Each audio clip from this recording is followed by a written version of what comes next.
Welcome back. The Japanese government's financial assistance towards Hela Primary School in the Talasea LLG in West New Britain province has boosted the school to a higher level, helping in solving classroom shortage problem. Japanese Ambassador Mario Matsumoto witnessed the opening of the 4-in-1 double classroom this week. Dr. Stingy reports from Kimbe. Through the Japanese grassroots grant program, Hela Primary School was able to get help with the additional 4-in-1 double classroom. Since its humble establishment in 1996, the school has now grown with over 700 students, giving a challenge for more classrooms to be built. The assistance has given Hela Primary School to have equal opportunity to learn in a quality classroom. Your input towards providing quality educational infrastructure to the founding of this two-story 4-in-1 classroom lays the fundamental foundation for this school to take ownership and to enable the students and teachers to pursue quality education for our students. For the Japanese government through its ambassador, His Excellency Mario Matsumoto, education is an important infrastructure for the economic development, especially in PNG, and the only means for Hela Primary School to show gratitude for this built classroom is by working hard. This amount of money, you have no need to pay back. But this is not free of charge. You have to pay back. How do you do that? You have to work hard in the new classrooms. That is the only way to pay back to the Japanese people. The West New Britain provincial government will continue on to support those who invest in their own initiatives and then come forward to the government for further assistance. If you take at least one step, then we are happy to take the next step with you. And that's the kind of attitude I also appeal to other schools and other head teachers, that you come up with your initiative and you invest first, whatever you think that is really important for that school. Through a joint effort, 80 new desks for the newly built classroom was funded by the provincial government. Doki Stindri, NBC National News, Kimbe. Opposition leader Don Pollier says the adjournment of Parliament last week to August the 2nd is in breach of the constitutional provision Section 142 and 145.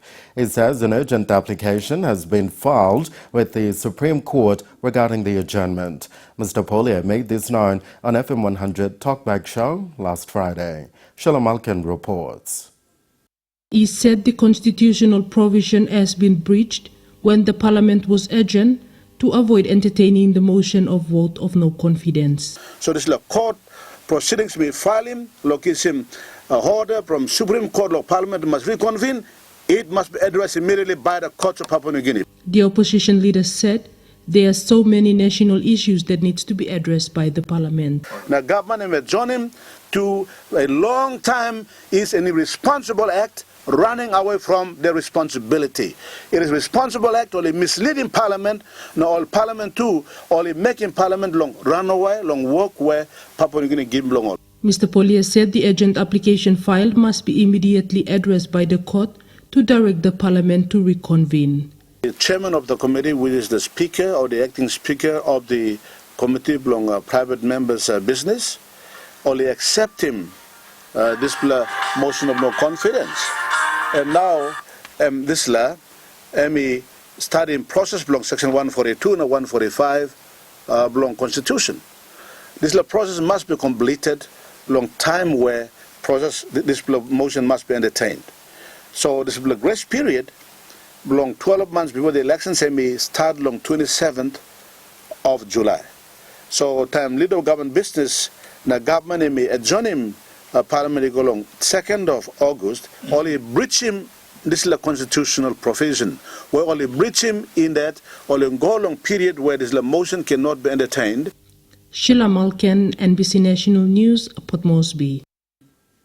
About 4,000 kina has been given as a form of assistance to the 4 seriously injured students recovering at the Port Moresby General Hospital. Activist Noel Anjo presented the money to the caretakers to use for medical expenses for the students. The money was contributed by concerned citizens in the city. Jehabakia reports. According to reports late last week, one of the 3 injured students had been released from hospital, with the other 3 still admitted. Despite this, medical bills still have to be paid for. Concerned citizens from around the city got together and contributed some funds to assist these injured students with their expenses. Activist Noel Anjo presented these funds to caretaker students at the hospital over the weekend. As an activist, we take ownership to appeal to the public for a public donation to meet the students' medical cost, and public has contributed some funds, and I'm here to deliver those funds to the students.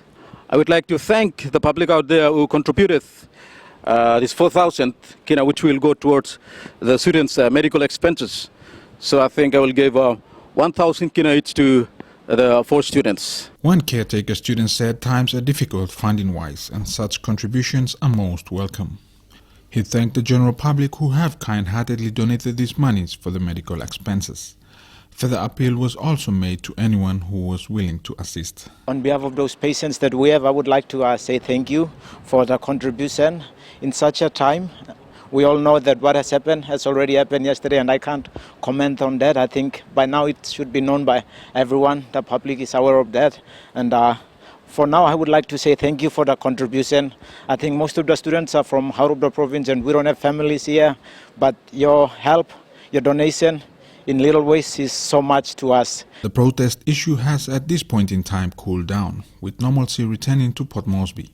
But students at the UPNG and Unitec in Lae maintain that they will continue boycott of classes until the Prime Minister steps down from office. The UPNG Council has readjusted its academic calendar, and students have been asked to return to classes tomorrow, the 14th of June 2016. Joya Bakia, NBC National News, Port Moresby. NBC National News continues after the break. Stay with us.